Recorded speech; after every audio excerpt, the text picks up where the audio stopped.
Dalam Islam tidak boleh kita mengemis selama kita masih punya satu kali makan. Pernah Nabi SAW mengatakan, siapa yang membuka pintu-pintu mengemis, Allah akan bukakan baginya pintu kemiskinan. Dan siapa yang membuka pintu kemuliaan, afaf, atau dia mulia, dia menjual jasanya, keterampilannya, profesinya, lalu dia makan dari hasilnya, maka Allah akan bukakan baginya pintu kekayaan. Maka ada sahabat yang bertanya, ya Rasulullah, tolok ukur orang itu tidak boleh mengemis apa? Kata Nabi SAW, qadar ma yugaddihi au yu'ashihi.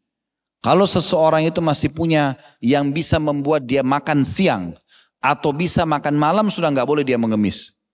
Coba kita lihat bagaimana Islam melarang kita untuk itu. Supaya kita bekerja.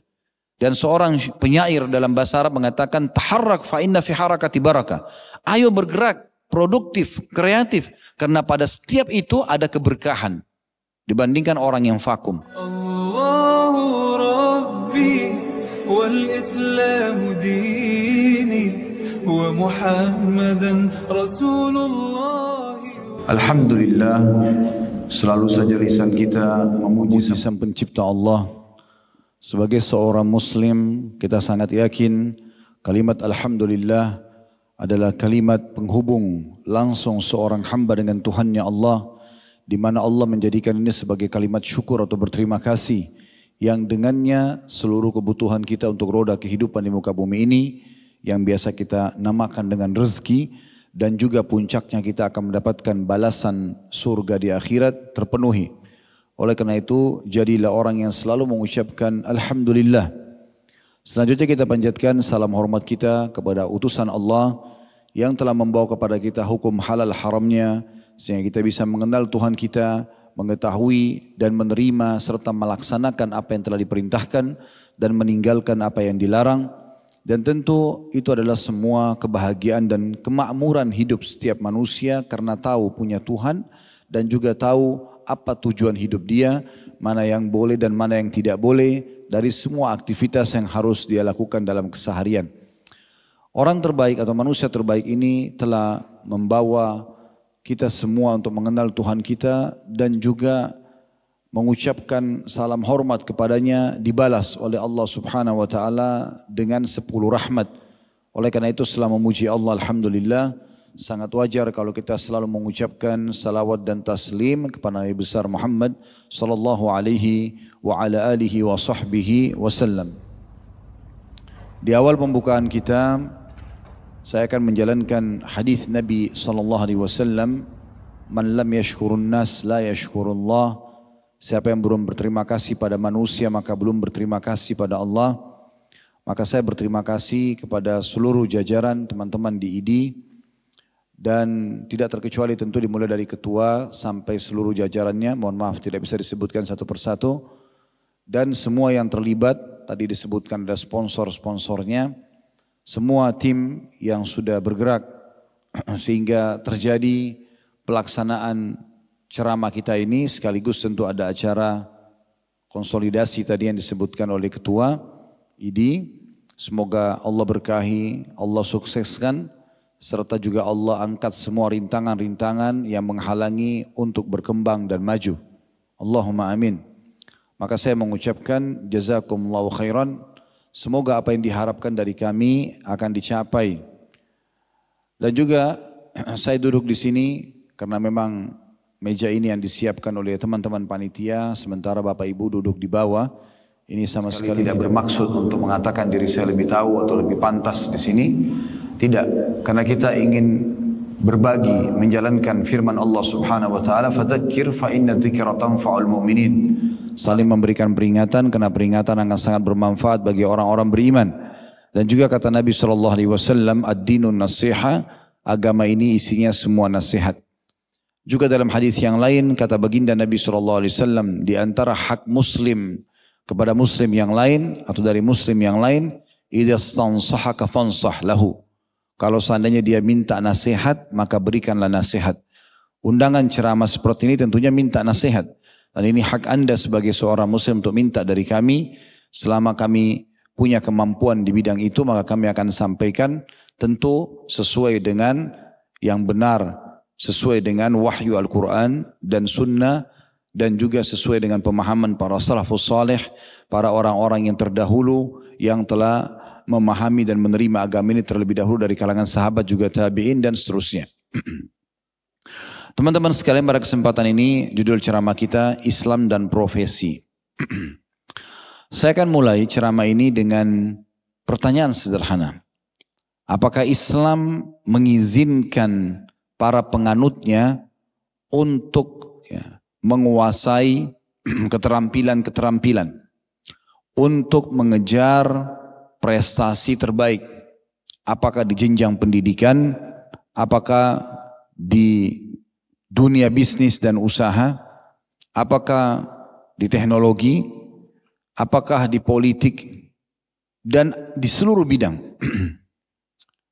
Apakah Islam membolehkan para penganutnya untuk mengembangkan potensi yang ada pada diri mereka di bidang-bidang ini? Ini pertanyaan kita dalam pembukaan ceramah. Maka kami akan menjawab teman-teman sekalian bahwasanya Islam sangat mendukung semua hal yang membawa pada perkembangan.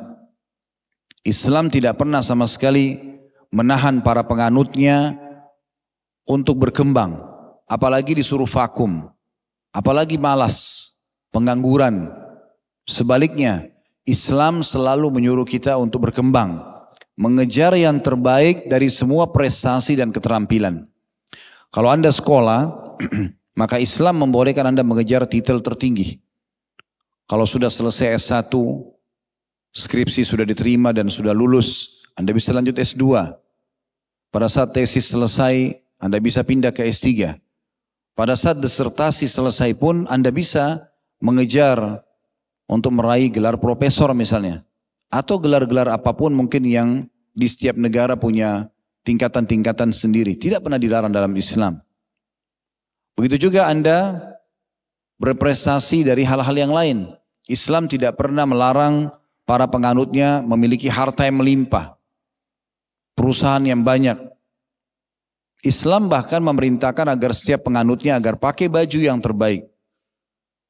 Kita boleh pakai baju yang terbaik, tas yang terbaik, dompet yang terbaik, sepatu yang terbaik. Mungkin kalau wanita akhwat pakai jilbab yang terbaik. Kemudian intinya semua pakaian, busana yang terbaik. Islam juga menganjurkan penganutnya untuk makan yang terbaik, untuk minum yang terbaik. Kita sering dengar ayat tentang makan dan minum halalan thayyiba. Yang halal dan thayyib. Artinya halal dibolehkan oleh Allah dan thayyib artinya berkualitas. Islam tidak pernah melarang itu, bahkan menyuruh penganutnya. Kita bahkan dilarang dalam Islam memakan bangkai, memakan sesuatu yang bisa mendatangkan mudarat bagi tubuh kita atau penyakit. Kita tahu dalam Islam dilarang makan bangkai, dilarang makan darah. Ya. Dan ini semua karena Islam menjaga agar para penganutnya selalu sehat, selalu kuat. Ya. Juga dalam Islam dibolehkan seseorang itu meraih peluang-peluang tambahan ekstra. Misal dia berprofesi seperti teman-teman jadi dokter misalnya. Boleh dia juga membuka usaha. Boleh dia membuka praktek sekaligus dia mengajar. Tidak menutup kemungkinan seorang dokter kemudian mendalami bidang lain di pasca sarjana S2, S3 misalnya di bidang hukum. Misal di bidang-bidang yang lainnya. Bisa mengembangkan di IT misalnya. Tidak ada larangan dalam Islam. Selama itu dibolehkan dalam agama, ilmu-ilmu yang bermanfaat, maka tidak pernah ada larangan sama sekali. Bahkan motivasi dalam agama kita sangat luar biasa. Kata Nabi Muhammad SAW, kalau di tangan seseorang di antara kalian ada bibit tanaman, dan dia tahu besok kiamat, tetap dia tancapkan. Ini menandakan tidak ada kata putus asa dalam Islam. Walaupun besok jelas-jelas kiamat, tapi masalah bibit pohon di tangan kita, dianjurkan kita untuk menanamnya. Jadi sangat luar biasa. Baik, coba kita lebih dalam membahas ini dengan melihat beberapa ayat-ayat Al-Quran dan hadis-hadis Nabi SAW juga anjuran para kaum salafus saleh dari sahabat, dari tabi'in, orang-orang saleh sebelum kita tentang bagaimana Islam menganjurkan agar kita memiliki profesi dan menekuninya.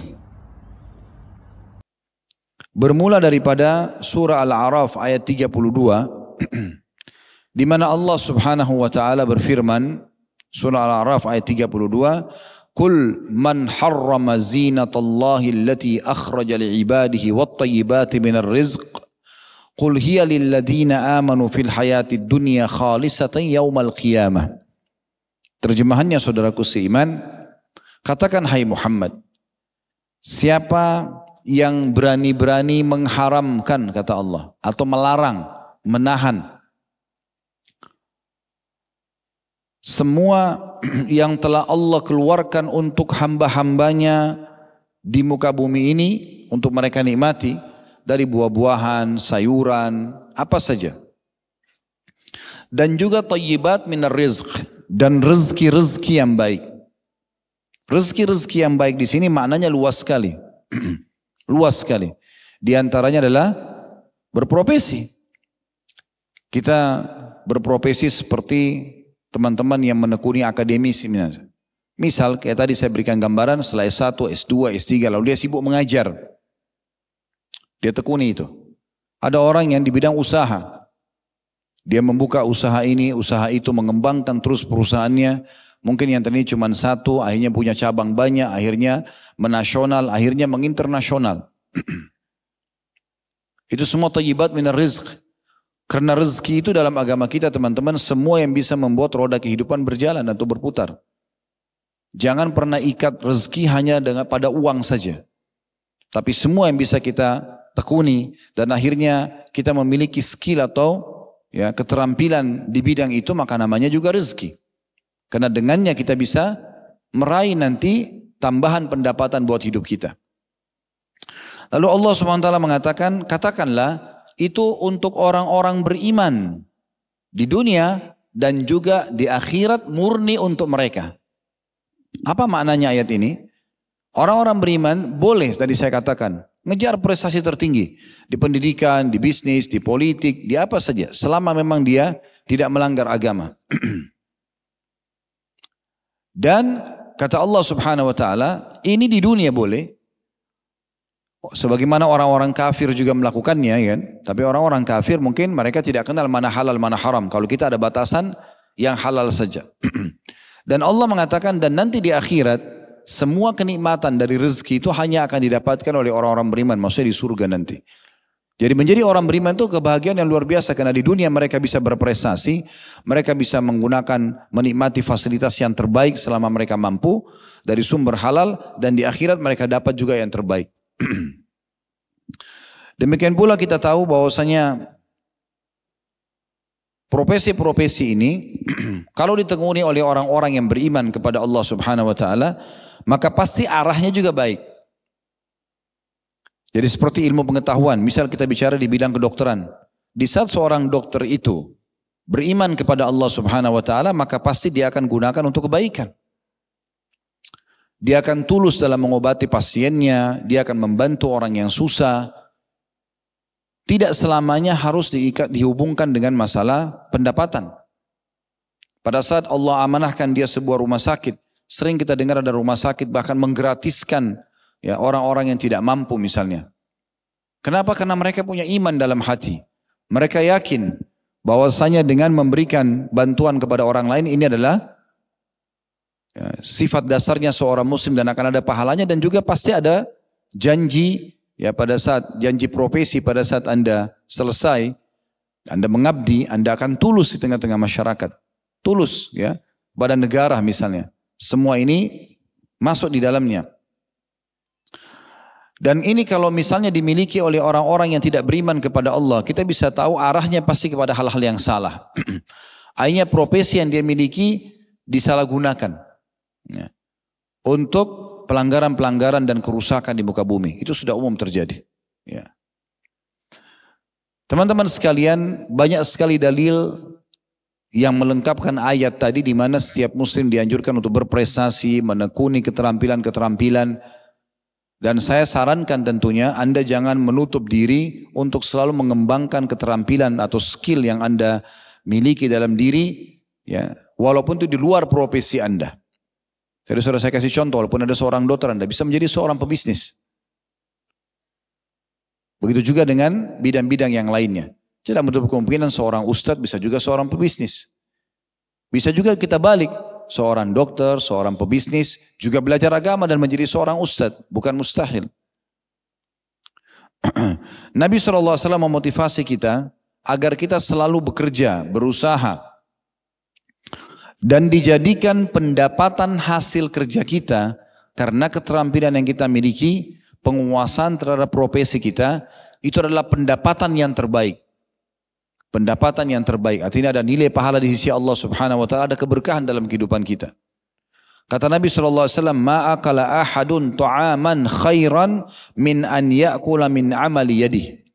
Ketahuilah tidak ada sesuatu yang paling pantas, yang paling berkualitas, yang dinikmati oleh seseorang dibandingkan dengan hasil tangannya sendiri. Maksudnya keterampilan yang dia miliki, profesi yang dia tekuni, itu yang terbaik. Lalu Nabi Muhammad SAW mengatakan, wa inna nabiyallahi Dawud kana ya'kulu min amali yadih. Dan ketahuilah Nabi Allah Daud makan dari hasil tangannya sendiri. Kita disuruh untuk bekerja, menekuni keterampilan-keterampilan, lalu mencari sumber rezeki dari situ juga. Sumber pendapatan kita. Dan profesi seperti ini, menekuni profesi, itu sudah dicontohkan oleh manusia-manusia terbaik dari kalangan para nabi-nabi. Seperti contohnya Nabi Zakaria alaihissalam, kalau pernah dengar nama beliau, beliau adalah seorang tukang kayu, menguasai keterampilan kayu, dan beliau menekuni itu. Disebutkan dalam riwayat sahih, karena Zakaria alaihissalam najjara.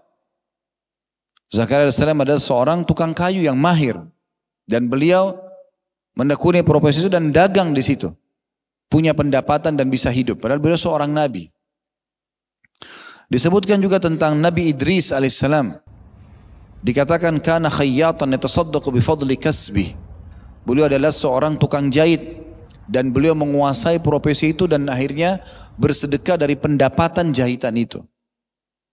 Mungkin jangan Anda bayangkan, selalu kalau disebutkan satu profesi, Anda bayangkan profesi yang paling, di profesi itu tapi yang paling tinggi, yang paling rendah levelnya. Tentu setiap profesi ada level-levelnya. Seperti jahit misalnya. Mungkin ada orang cuma jahit, pakaian 1-2 jahitan misalnya.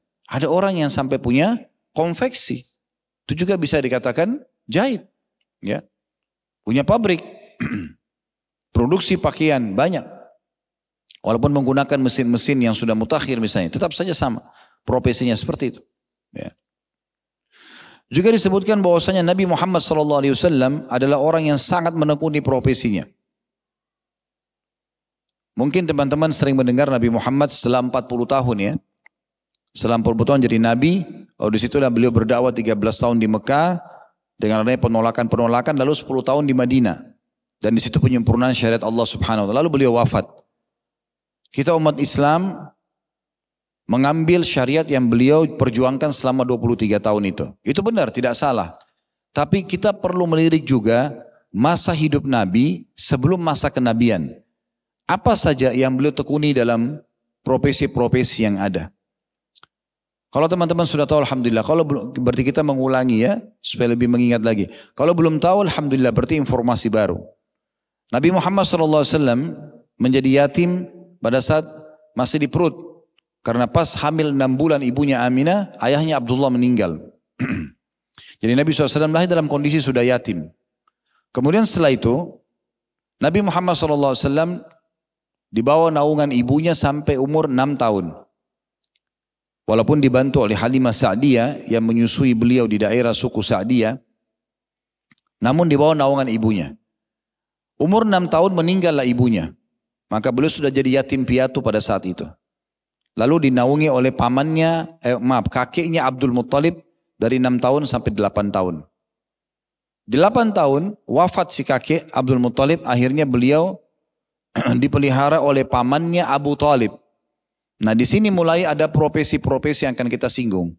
Di umur 8 tahun, Nabi Muhammad SAW tinggal di rumah pamannya Abu Talib, dan Abu Talib adalah orang yang memiliki banyak keturunan dan hidupnya pas-pasan. Maka Nabi Muhammad SAW mulai menekuni profesi yang pada saat itu di Mekah termudahkan bagi beliau. Yang paling mudah pada saat itu dan orang semua membutuhkan jasanya, yaitu mengembala domba. Orang-orang Mekah dulu punya banyak gembalaan domba. Dan profesi ini di saat itu profesi yang bagus. Maka Nabi Muhammad SAW dari umur 8 tahun sampai umur 21 tahun. Ya ini kurang lebih berarti sekitar 13 tahun. Nabi Muhammad SAW menekuni profesi mengembala kambing atau domba. Kata Nabi Muhammad SAW, ketahuilah tidak ada seorang nabi pun kecuali pasti pernah mengembala domba. Karena ini profesi di saat itu sangat dikenal. Dan mudah sekali mendatangkan bayaran jasanya. Setelah umur 21 tahun, Nabi Muhammad SAW berubah profesi. Melihat ternyata beliau butuh pendapatan lebih. Ya. Bagaimana caranya supaya ada pendapatan lebih? Maka beliau melihat ternyata ada profesi yang lebih bagus, menengah ke atas, yaitu bisnis. Maka Nabi Muhammad SAW, karena sudah banyak relasinya, orang-orang yang banyak titipin domba, sekian ratus ekor domba, banyak sekali, dan beliau sudah dipercaya, maka Nabi Muhammad SAW menggunakan relasi-relasi itu untuk masuk ke dunia bisnis. Di umur 21 tahun beliau masuk bisnis. Dan itu terus saja beliau tekuni dunia bisnis sampai umur 40 tahun. Berarti 19 tahun menjadi seorang pebisnis. Ini yang jarang sekali disentuh di tengah-tengah umat Islam. Ternyata Nabi SAW seorang pedagang dan pebisnis. 19 tahun. Dan uniknya di umur 21 tahun itu beliau menawarkan jasa. Karena belum punya modal, beliau menawarkan jasa. Siapa yang ingin menitipkan modalnya, beliau akan putar. Karena orang-orang Mekah banyak percaya dengan beliau setelah 13 tahun mengembalakan domba-domba mereka. Dan sering kali ada orang-orang Mekah kalau ingin safar, mereka menitipkan amanah harta mereka kepada Nabi Muhammad SAW. Dan itu terjaga dengan baik. Maka mereka menginvestasikan dana mereka. Dan uniknya Nabi Muhammad SAW membuat inovasi-inovasi yang luar biasa. Karena di masa itu saudaraku seiman, orang-orang Mekah punya satu sistem bisnis. Mereka membawa uang mereka, harta mereka dari Mekah menuju ke negeri Syam. Negeri Syam itu utara Jazirah Arab. Kalau sekarang 4 negara, Lebanon, Syria, Palestina dan Jordania.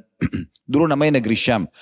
Mereka para pedagang-pedagang yang sudah senior sebelum Nabi Muhammad SAW, mereka bawa uang mereka, cash, dibawa ke negeri Syam. Kemudian mereka belanja di sana lalu dibawa barang dagangannya ke Mekah. Nabi Muhammad SAW buat inovasi dan gebrakan baru.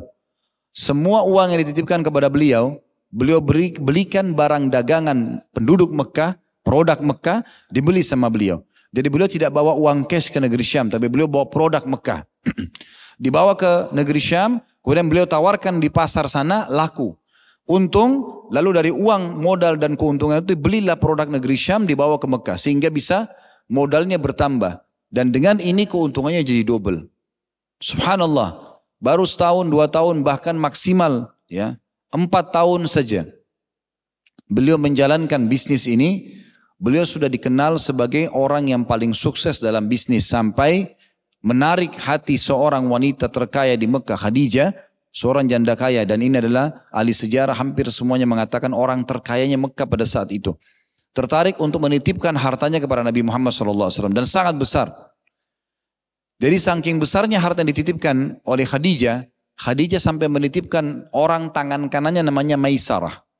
Untuk ikut melihat bagaimana Muhammad ini selama berjalan. Selama ini kalau dia titipkan hartanya sama orang-orang, tidak pernah sebesar menitipkan pada saat itu. Maka akhirnya ikutlah Maisarah ini. Tapi Maisarah betul-betul terkagum-kagum selama jalan. Setiap jalan, padahal udara lagi terik, panas matahari lagi terik, ada saja awan yang menaungi mereka, kafilah dagangnya. Waktu Nabi Muhammad SAW duduk di bawah sebuah pohon, dinaungi oleh pohon tersebut supaya tidak panas, gitu kan? Dan sistem perdagangannya adalah tadi membawa produk cash ke negeri, membawa produk Mekah ke negeri Syam, lalu dijual, lalu kemudian dibeli produk Syam dibawa ke Mekah. Ini yang belum pernah ditemukan dalam sistem yang selama ini titipan harta Khadijah radhiyallahu anha. Maka gara-gara ini Khadijah pun tertarik untuk menawarkan diri dan menikah dengan Nabi SAW. Akhirnya beliau menikah dengan wanita kaya tersebut dan terus meningkat perekonomian beliau karena modal sekarang sudah modal istrinya sendiri, dan akhirnya beliau terus menekuni itu sampai umur 40 tahun. Dan ini penekunan profesi ini perlu difahami baik-baik.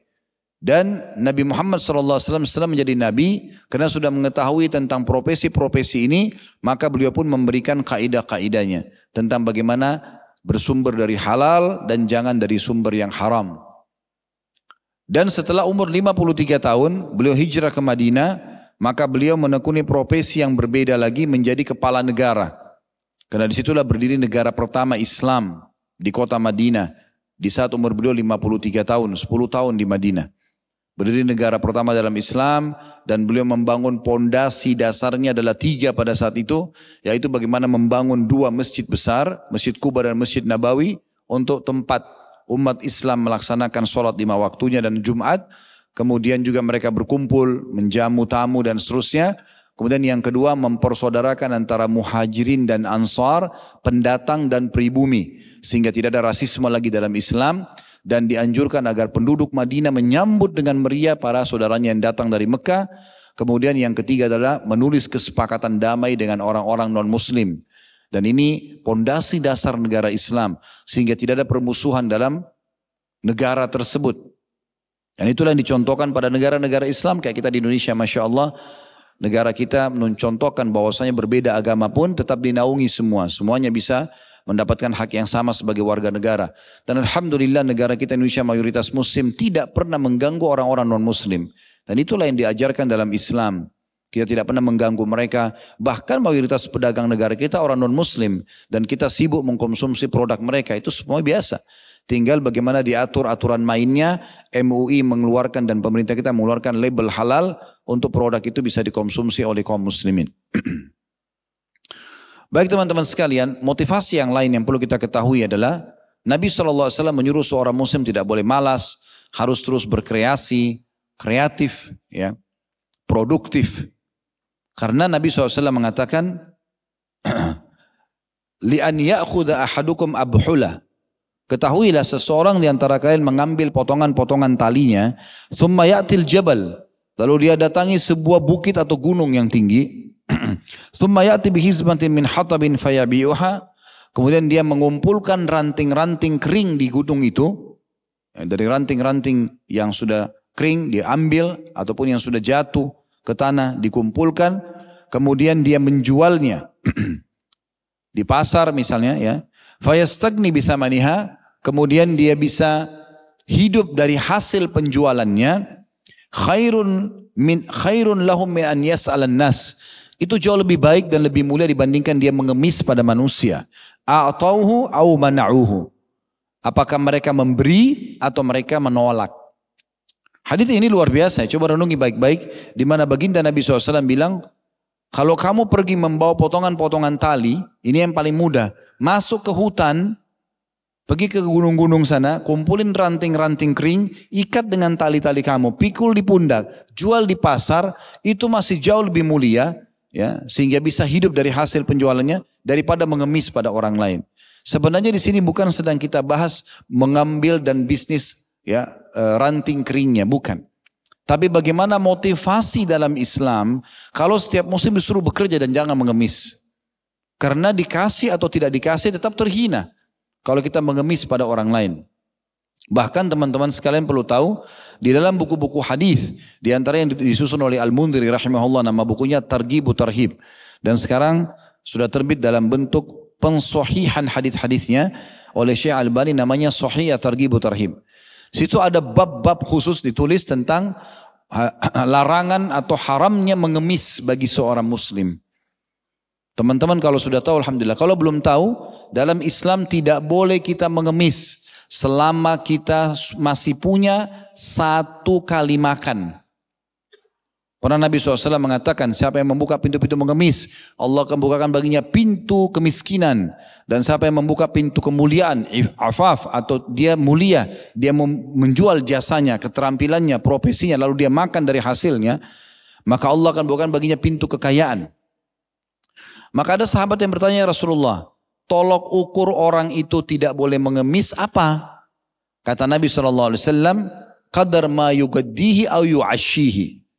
Kalau seseorang itu masih punya yang bisa membuat dia makan siang atau bisa makan malam, sudah nggak boleh dia mengemis. Coba kita lihat bagaimana Islam melarang kita untuk itu. Supaya kita bekerja. Dan seorang penyair dalam bahasa Arab mengatakan, taharrak fa inna fi harakati barakah. Ayo bergerak, produktif, kreatif. Karena pada setiap itu ada keberkahan. Dibandingkan orang yang vakum. Ya.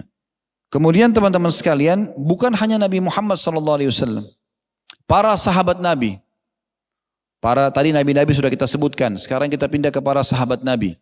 Mereka disebutkan oleh Sa'id bin Musayyib rahimahullah, seorang ulama tabi'in, tentang keadaan para sahabat setelah meninggalnya Nabi SAW. Dikatakan bahwasanya mereka dulunya yatjaruna fi bahr Rum. Para sahabat-sahabat Nabi, mereka berdagang, berbisnis sampai ke lautan-lautan Romawi. Mereka dagang. Kalau pernah dengar nama seorang sahabat, ya, namanya Abu Darda radhiyallahu anhu. Abu Darda ini teman-teman sekalian itu pernah dagang makanan.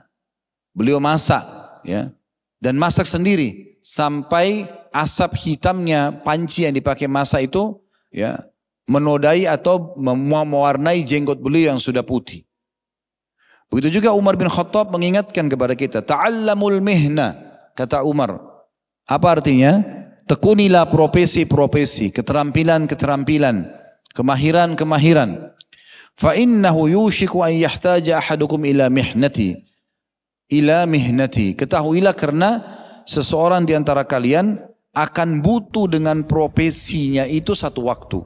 Dan disebutkan juga dalam sebuah riwayat dinukil dari Ummul Mukminin Aisyah radhiyallahu anha, kana Abu Bakar radhiyallahu atjarul Quraisy hatta dakhala fil imarah. Ketahuilah bahwasanya Abu Bakar, ayah beliau, Abu Bakar radhiyallahu anhu, adalah pebisnis paling ulungnya Quraisy sampai beliau masuk menjadi khalifah. Masuk memimpin negara, baru beliau berhenti itu karena tersibukkan untuk mengurus tugas dan amanah yang dibebankan di pundak beliau. Ada seseorang soleh dulu namanya Qasim atau Qais bin Asim, namanya Qais bin Asim. Pada saat beliau mau meninggal, beliau kumpulkan anak-anaknya. Lalu beliau berkata begini, alaikum bil mali wastina'ah. Kalian harus cepat bekerja dan mengumpulkan harta selama halal. Silakan kerja untuk mendapatkan pendapatan dan mengurusnya dengan profesional. Fa innahu mambahatul karim, karena dia sumber yang baik, wa yustagna bihi 'anil laim, dan bisa menyelamatkan dari keterhinaan dan keterpurukan. Wa iyyakum wal mas'alah, dan hati-hati kalian dari mengemis. Fa innaha akhiru kasbar rajul, karena itu pendapatan terakhir bagi seseorang. Kalau sudah tidak punya lagi pendapatan kecuali harus mengemis, siapa boleh buat. Tapi selama tidak, jangan sama sekali. Sa'id bin Musayyib rahimahullah, seorang ulama tabi'in, juga mengatakan, la khaira fi man la yatlubul mal. Tidak akan pernah ada penilaian positif, penilaian baik bagi orang yang tidak berusaha mencari pendapatan. Yaqdi bihi dainah, yang dengan pendapatan itu dia bisa melunasi utang-utangnya. Wa yasunu bihi irdah, dan dia memuliakan, mengharumkan nama baiknya. Wa yaqdi bihi zimamah, dan memenuhi kebutuhannya. Wa in mata, kalaupun dia mati, kalau dia mati, tarakahu mirathan lima ba'dah, dia akan tinggalkan warisan untuk para orang-orang yang menerima warisannya. Ini wasiat yang luar biasa. Sa'id bin Musayyib rahimahullah ini seorang ulama tabi'in yang langsung belajar dari para sahabat Nabi. Saya ulangi nasihatnya, luar biasa. Beliau mengatakan, tidak boleh dinilai seseorang itu positif. Tidak layak jadi suami, tidak layak jadi teman, tidak layak jadi atasan, orang yang tidak, ya, menguasai keterampilan dan tidak mencari sumber pendapatan. Karena sumber pendapatan itu bisa membayar utang, bisa dipakai membayar utang, bisa untuk mengharumkan nama baik, bisa untuk memenuhi kebutuhan, dan kalau meninggal akan menjadi warisan bagi anak-anaknya.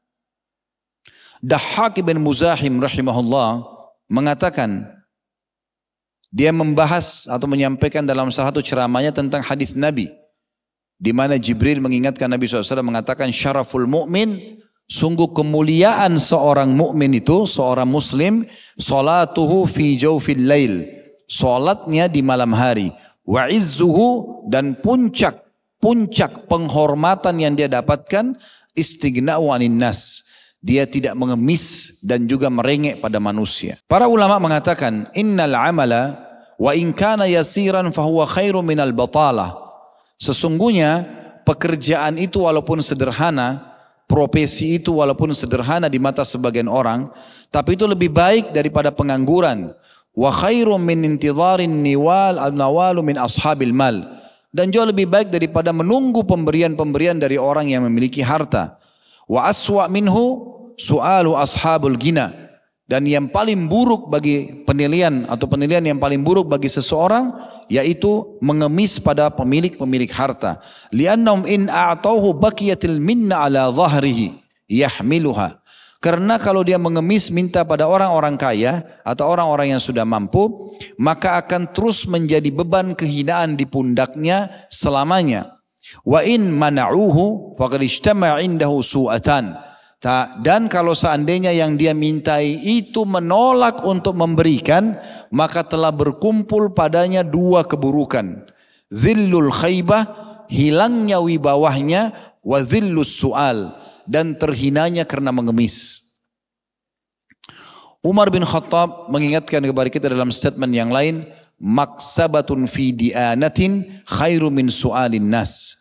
Pendapatan dengan susah payah. Dia susah payah bekerja, menguras tenaganya, menghabiskan banyak waktu, itu jauh lebih baik pendapatan di saat itu daripada mengemis pada orang lain. Luqman al-Hakim, yang Allah sebutkan dalam Al-Quran namanya Luqman, berkata kepada anaknya, ya bunai, wahai anakku, istagni bil kasbil halal, selalu cari pendapatan yang halal, selalu cari pendapatan yang bisa membuatmu hidup, ya.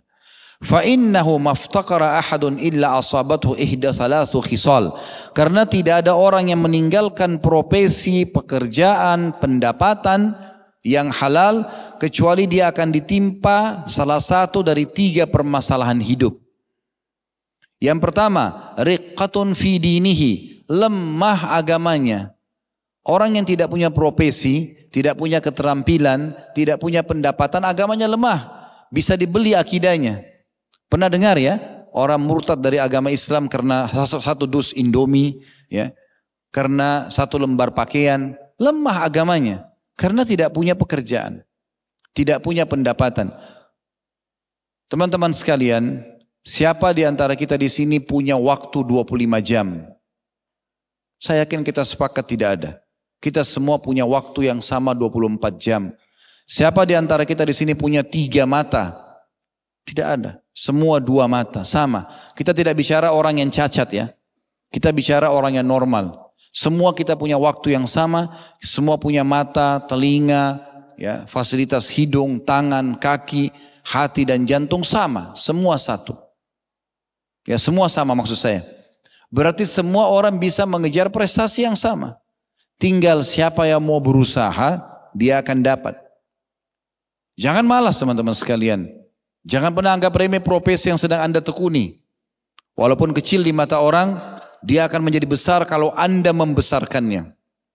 Bukankah seorang penjual minyak wangi kecil di pinggir jalan bisa akan menjadi besar pada saat dia mengembangkan dan terus akhirnya memiliki toko parfum, bahkan punya merek sendiri? Bukankah kita kenal para pengusaha-pengusaha dunia, dulunya mereka itu adalah pedagang-pedagang kecil, tidak ada orang lahir tiba-tiba menjadi pengusaha besar. Kita tidak bicara kalau orang dapat warisan, tapi kita bicara kalau hasil usahanya sendiri. Berarti tidak ada alasan untuk tidak berprestasi. Ya. Cuma memang kebanyakan kita selalu berlindung di kata-kata ya malas atau di istilah malas ataupun merasa sudahlah cukup begini saja. Saya sering kasih gambaran ini pada saat membahas tentang motivasi bekerja. Ya. Kalau ada 2 orang OB, ini misal di kantor, 2 orang OB ini masing-masing si A sama si B punya gaji 3 juta rupiah misalnya sebulan. Kalau si A, misal dia mengatakan 3 juta rupiah, 2 juta kebutuhan istri saya, ini contoh saja ya. 2 juta kebutuhan rumah saya, 1 juta saya pakai untuk diri saya, cukup. Maka saya tekuni saja, ini selesai. Maksudnya tidak perlu saya kembangkan. Dia tidak salah tentunya. Tapi coba kita pertemukan dengan si B, yang OB juga, tapi dia punya semangat, optimisme. Dia mengatakan, saya akan mengubah keadaan saya. Mungkin sekarang saya jadi OB, tapi saya coba tanya. Mungkin bisa tanya HRD di kantor, kira-kira untuk menjabat lebih baik daripada posisi ya, OB ini, ada nggak peluang? Ijazah saya misalnya cuma SMA. Mungkin HRD mengatakan, oh bisa, asal bekerja sekian lama, asal berprestasi seperti dan itu. Lalu si B coba mengejar prestasi itu. Kita akan temukan 5 tahun ke depan, si A tetap dengan keadaannya, si B akan berubah keadaannya. Bukankah juga teman-teman, karena antum semua, Anda ada praktisi akademi mungkin tidak asing ya. Sebagaimana kami juga demikian. Kalau ada orang, ini mohon maaf saya tidak singgung siapapun ya, saya cuma bicara. Kalau ada orang mengatakan, begitu selesai S1, ya sudahlah, saya cukup begini, saya sudah bisa buka praktek, saya sudah bisa kerja, sudah cukup. Salah kan? Tidak salah. Tapi apakah sama dia dengan orang yang kemudian menambah dengan spesialis misalnya? Kalau di selain kedokteran mungkin pasca sarjana di S2, S3. Tentu gaji S1 sama S2 beda. Gaji S2 sama S3 beda. Kan gitu. Gaji S3 pun sama profesor beda. Di saat orang itu mengejar prestasi lebih tinggi lagi, maka dia akan dapat hasilnya. Makanya dalam pepatah bahasa Arab dikatakan manjadda wajad. Siapa yang berusaha dia akan dapat. Ya, tinggal orang itu mau atau tidak. Jadi saya kembali kepada nasihat Luqman Al-Hakim, beliau mengatakan, hai anakku, ya, jangan pernah berhenti untuk mencari pendapatan yang halal, prestasi-prestasi yang baik. Karena tidak ada orang yang meninggalkan pendapatan atau profesi yang baik kecuali dia akan ditimpa salah satu dari 3 permasalahan hidup. Yang pertama, lemah agamanya, gampang meninggalkan akidahnya. Yang kedua, da'fun fi aqlihi, lemah akalnya. Teman-teman kalau lihat, ya maaf ini saya bahasakan, pengangguran-pengangguran yang ada di pinggir jalan itu tidak akan berkembang otaknya, pemikirannya seperti orang yang terus bekerja dan menghadapi problematika hidup. Kalau cuma tunggu di pinggir jalan, di pinggir got saja, tiap hari cuma main catur duduk di situ, maka kita akan temukan begitu-begitu terus sampai rambutnya ubanan, sampai meninggal. Karena dia tidak ingin mengubah keadaannya. Tetapi pada saat orang berusaha untuk mengejar yang terbaik, dia memikirkan bagaimana mengembangkan prestasi-prestasinya, akalnya bekerja, produktif, maka kita akan temukan akalnya pun luas. Wacananya, cakrawalanya luas. Makanya dimaksudkan, jadi orang yang tidak berusaha mengembangkan profesinya, tidak berusaha untuk mengejar prestasi-prestasi terbaiknya, selama dibolehkan dalam agama, maka akalnya akan lemah. Yang ketiga, awwahaun fi muru'atihi, atau tercoreng di kehormatannya. Jadi karena dia malas, ya subhanallah, biar orang setampan apapun, secantik apapun, tapi kalau tidak kejar, tidak punya prestasi, maka jatuh di mata orang-orang itu. Ya. Tapi mungkin ada orang, maaf, biasa saja paras wajahnya, biasa aja fisiknya, tapi Masya Allah, dia seorang doktor, dia seorang profesor, dia seorang ini dan itu, seorang pengusaha, dihormati oleh orang lain. Lalu kata beliau di penutupan nasihatnya, wa'adhamu min hadha istighfafun nasu bihi. Dan yang lebih parah lagi kata Luqman Al-Hakim kepada anaknya, orang yang tidak mau menalami profesi, tidak mau mengembangkan dan menguasai keterampilan-keterampilan, maka mereka akan dianggap remeh oleh orang-orang. Nabi Muhammad SAW selalu berlindung kepada Allah dan mengajarkan kita untuk membaca dan berlindung juga.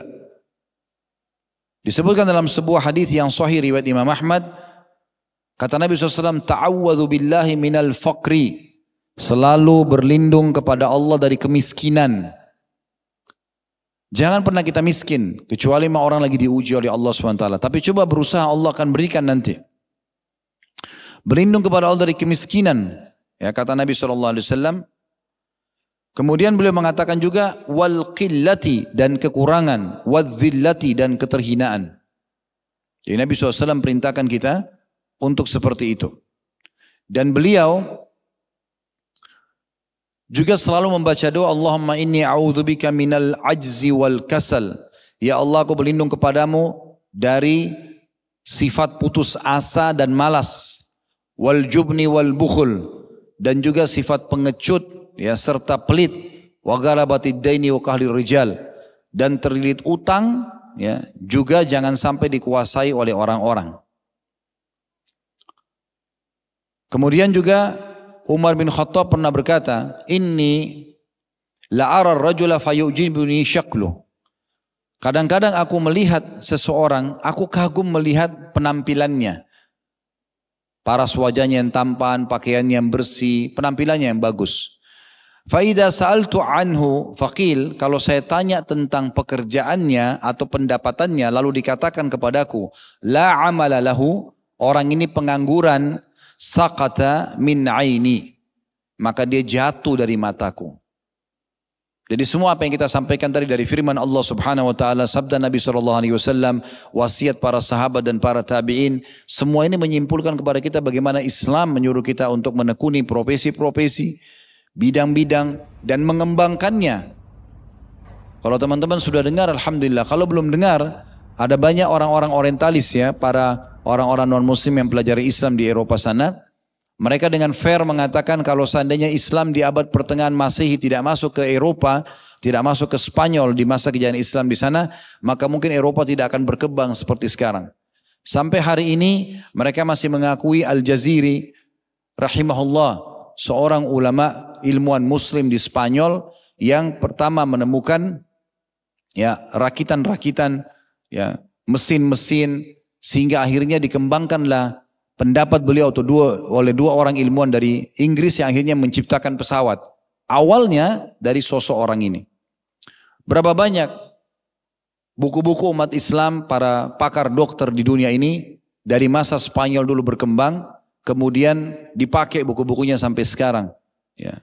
Banyak di antara mereka mendapatkan gelar sebagai bapak kedokteran, bapak bedah, ya, Al-Haythami dan yang semisalnya. Anda kalau ketik di Google para ilmuwan muslim yang mendunia, Anda akan temukan itu.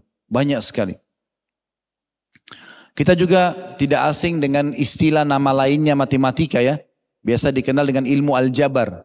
Kalau sudah tahu alhamdulillah. Kalau belum tahu, aljabar itu diambil dari nama Abdul Jabbar.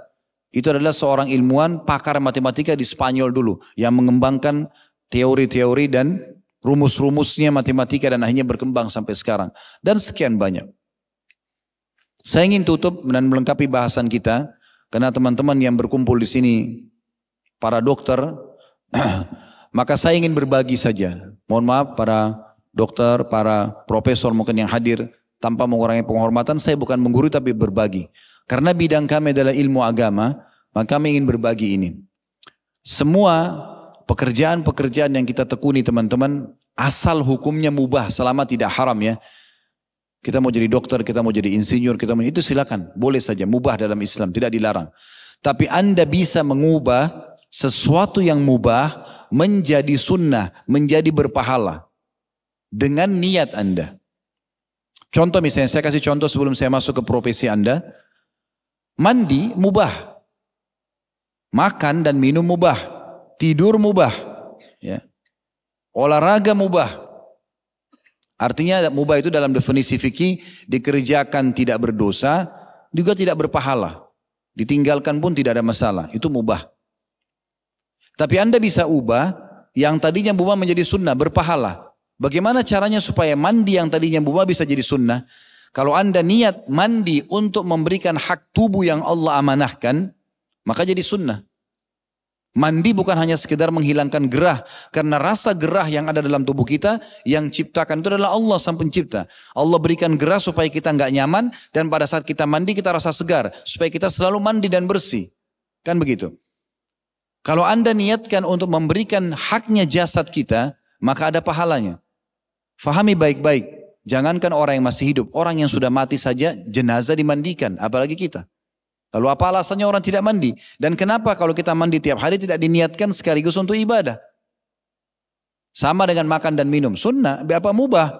Tapi Anda bisa diubah menjadi sunnah. Bagaimana caranya? Niat untuk memberikan hak tubuh kita. Dengan ini kita akan menjaga kualitas makanan yang masuk. Karena kalau kita memberikan hak tubuh supaya sehat, kita tidak akan makan sembarangan, kita tidak akan minum sembarangan.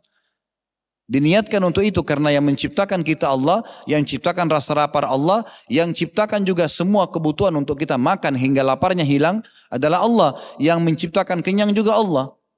Maka kita niatkan untuk memberikan hak jasad kita, begitu juga dengan minum. Begitu juga dengan istirahat tidur. Maka kita bisa mengubahnya. Nah dalam profesi kita ini, teman-teman jangan hanya sekedar profesi misalnya supaya dikenal si fulan ini dokter terhormat, terkenal. Atau nanti akan cuma sekedar buka praktek supaya saya dapat pendapatan. Atau hanya sekedar jadi dosen sehingga ya saya bisa mengabdikan ilmu saya. Itu boleh saja semua. Tapi kenapa Anda tidak niatkan Anda kerjakan ini karena Allah subhanahu wa ta'ala? Kan bisa saja. Kalau orang karena Allah, otomatis dia tidak selamanya hubungkan dengan urusan dunia. Maaf, saya katakan misalnya, kalau seorang dokter itu, dia hubungkan antara profesi dia dengan masalah hubungan dengan Allah subhanahu wa ta'ala. Dia tidak akan mungkin hubungkan selalu itu dengan masalah komersialnya. Islam tidak pernah teman-teman ya menyuruh kita untuk memilah-milah ini adalah pendapatan, ini adalah sosial, tidak. Bahkan Islam menyuruh kita menyatukan. Justru keberkahan akan datang di saat kita hubungkan antara profesi kita dengan sosialnya. Saya misalnya lihat teman-teman depan mata saya sendiri di Jakarta, Allah amanahkan kami buka restoran di sana. Subhanallah, di saat kami buka pintu adanya gratis misalnya, tidak selamanya kita jualan, maka keberkahan yang luar biasa. Ditemukan restoran selalu ramai, penjualannya selalu bagus gitu kan. Itulah kurang lebih gambarannya. Jadi orang yang menghubungkan profesinya dengan Allah subhanahu wa ta'ala, maka dia akan cari juga sumber pahala di situ. Kalau Anda selalu patokan, misal maaf, setiap orang konsul sama saya harus bayar sekian misalnya. Dan kalau tidak saya tidak mau periksa. Mungkin ada orang di luar sana butuh sekali dengan ilmu Anda. Tapi karena Anda patok gitu, Anda tidak bisa sama sekali memberikan manfaat kepada dia. Kecuali orang yang hanya bisa bayar dengan jumlah yang sama. Kalau ada orang yang bisa bayar, alhamdulillah silakan dia masuk, dia bayar orang kaya. Tapi apakah kita tutup diri kita dari orang-orang yang miskin, yang susah, yang mungkin butuh bantuan juga? Sesekali buatlah kegiatan sosial. Sunatan massal, ya pembagian obat gratis, konsultasi gratis, kan bisa saja. Mungkin di rumah sakit juga sama, dan seterusnya. Ini akan mendatangkan keberkahan. Ini kalau orang hubungkan profesi dia dengan Allah subhanahu wa ta'ala. Berapa banyak para arsitek kita, akhirnya mereka jual gambar mereka iya. Untuk perusahaan-perusahaan, untuk komplek perumahan, untuk properti misalnya. Tapi ada di antara mereka juga memberikan kesempatan jasa dia untuk bangun gambar masjid gratis.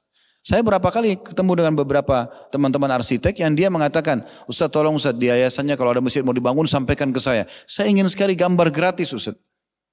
Dia bekerja, dia punya pendapatan dari gambar dia. Tapi untuk masjid ada dibuat buka untuk sosial. Jadi dia tidak lepas dari situ. Begitu juga dengan semua profesi yang kita tekuni. Kapan seseorang itu mau mengajar, ya, pada saat dia hanya dibayar, ini sulitin. Sulit sekali. Kalau dia pas ngajar, dia dibayar di kampus, oke lah. Tapi apakah tidak berarti dia mengajar kepada tetangganya yang tidak tahu misalnya? Atau mungkin stafnya, atau orang yang ditemu di jalan sedang berbuat kesalahan? Ini saya nggak usah lurusin kesalahannya karena dia kan nggak bayar saya. Kan nggak mungkin itu. Jadi coba teman-teman sekalian hubungkan ini dengan Allah subhanahu wa ta'ala. Dan tekuni profesi Anda sebagai penutup ini. Kalau ada yang mau bertanya silahkan nanti mungkin kita berikan kesempatan. Nabi Muhammad SAW sangat memuji profesi Anda ini sebagai dokter. Karena Nabi SAW menyampaikan dalam banyak riwayat. Beliau mengatakan misalnya riwayat sahih. Ya. Sesungguhnya Allah tidak menurunkan penyakit kecuali Allah turunkan obat bersamanya. Maka berobatlah wahai hamba-hamba Allah. Bukankah ini pas dengan profesi Anda? Anda menjadi dokter karena ingin mengobati orang. Selama obat yang dikonsumsi bukan yang haram dalam agama Islam, kenapa tidak? Maka ini contohnya. Dan Nabi SAW mengajarkan juga kepada para sahabat dan mendukung mereka untuk belajar. Kalau ada yang mahir dalam pengobatan, maka disuruh ikut belajar di sana. Dan ini salah satu hadis misalnya contoh. Ya. Walaupun Nabi SAW mengajarkan juga beberapa metode pengobatan nabawi namanya, seperti bekam, ya, mengkonsumsi madu misalnya, ya, habbatus sauda atau biji hitam. Dan saya cuma menyarankan saja, tidak ada salahnya juga teman-teman di medis coba menggabungkan antara pengobatan medis yang ada dengan pengobatan-pengobatan yang disampaikan oleh Nabi SAW. Betapa indahnya teman-teman sekalian di saat Anda punya pasien sebagai Anda seorang muslim, Anda selalu pada saat dia sampaikan penyakitnya, tidak ada salahnya mungkin Anda mengingatkan dia, Mbak, Bu, jangan lupa jaga sholat, misal. Atau Anda memberikan, Anda sudah beli mungkin beberapa buku tentang panduan sholat, tentang doa, Anda letakkan di meja praktek Anda, lalu Anda bagi pada dia. Saya temukan teman-teman sekalian, dan ini sangat disayangkan kalau umat Islam tidak melakukan hal yang sama ya. Saya pernah berdakwah sampai ke Irian, di pedalaman-pedalaman saya temukan dokter-dokter non-muslim itu, mereka bukan cuma sekedar mengobati pasien, tapi sambil didakwahi sama mereka. Ya, ini sembuhnya karena Yesus, disebutkan begitu misalnya. Tapi itu hak mereka karena agama mereka ya. Kenapa dokter muslim tidak bilang itu pada saat mengobatin orang? Saya cuma bisa mengobati, minta sama Allah ya, berdoa sama Allah. Obat ini bukan ya kunci untuk sembuh, tapi ini cuma wasilah, perantaranya saja. Mohon kepada Allah Subhanahu wa taala misal. Kan kita bisa begitu.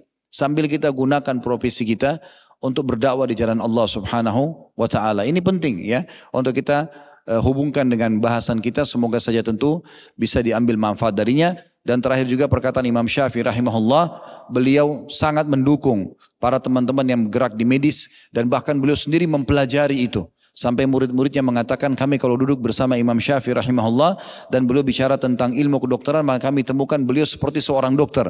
Dan kalau beliau bicara tentang agama, kami temukan beliau seperti seorang agama. Dan beliau menganjurkan murid-muridnya untuk belajar dan memberikan manfaat pengobatan kepada umat Islam dan juga orang non-muslim bisa kita obati tentunya. Allahu a'lam. Begitu saya teman-teman sekalian, semoga bermanfaat. Kalau ada benar dari Allah, kalau ada salah dari saya mohon dimaafkan. Subhanakallah wa bihamdika asyhadu an la ilaha illa anta astaghfiruka wa atubu ilaik. Wassalamualaikum warahmatullahi wabarakatuh.